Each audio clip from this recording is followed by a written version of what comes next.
Wie ihr wisst, frage ich immer wieder nach Fleisch. Heute wird mein Wunsch erhört und es gibt erst noch Saltimbocca mit Pfupf von der Patricia. Können wir zuschauen? Für die Saltimbocca machen wir mit Kalbsplätzli. Nehmen wir Salbei, nehmen wir einen guten Rostschinken, Olivenöl und wir machen eine Stedi Saltimbocca. Nehmen wir natürlich eine Stedi Marinade.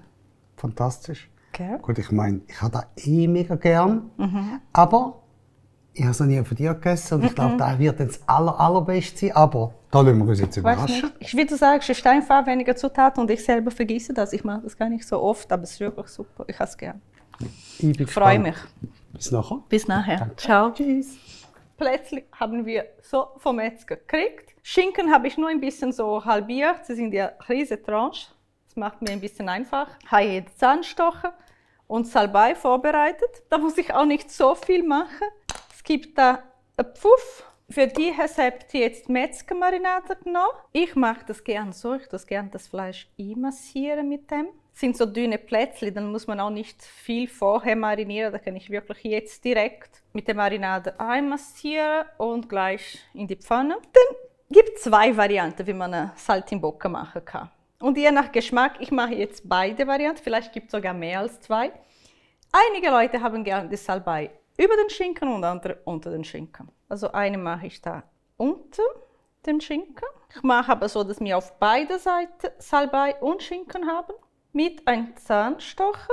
Die nehmen wir nachher entweder weg, bevor wir servieren, oder wir machen unsere Gäste darauf aufmerksam. Und mache ich hier eine jetzt so mit dem Salbeiblatt über den Schinken. Ich habe zum Beispiel so am liebsten. Ich finde es noch fein, wenn das Salbeiblatt nachher noch ein bisschen so knusprig ist. So, schön. Und jetzt, das dritte mache ich mal so, mal so. Ist gut. Machen wir einmal mit dem Salbei drauf und einmal mit dem Salbei drunter. Es geht meistens sehr gut so mit nur einem Zahnstocher. Man muss einfach daran denken, dass die andere Seite auch befestigt wird. Und jetzt würde ich sagen, einfach ab in die Pfanne damit. Öl ein bisschen heiß werden lassen. In dieser Zeit können wir den Schinken essen. Ich glaube, es ist heiß. Ja, das hört sich so gut an. Braucht man alles Sinne in die Küche. Ja? Da haben wir so Düfte, Geschmäcker. Man hört auch. Jetzt ja, bitte Ruhe.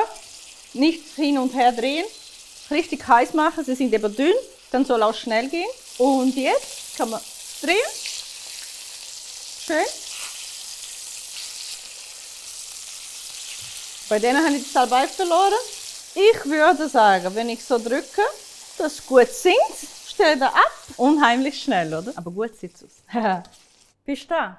Zum Probieren. Hey, ich bin voll parat. Sehr gut. Richtig parat. Danke vielmals. Sehr gut, dann kann ich den essen. Das kenne ich noch nicht. Ist gut. Also nicht vergessen, es hat einen Zahnstocher, gell? Aha. Den nehme ich Das heisst gut kreuen, meine Damen und Herren. Wow. Und jetzt darf ich nicht reden mit vollem Mund. Braucht natürlich den Pfupf, das ist klar. Ja, und dann Hobla. Ich wünsche euch, es ist noch Kreuen, das passt. Ich wünsche euch einen wunderschönen Tag. Danke vielmals fürs Zuschauen. Liken, kommentieren. Patricia tut ja alle Kommentare durchlesen und beantworten. Den ganzen Tag.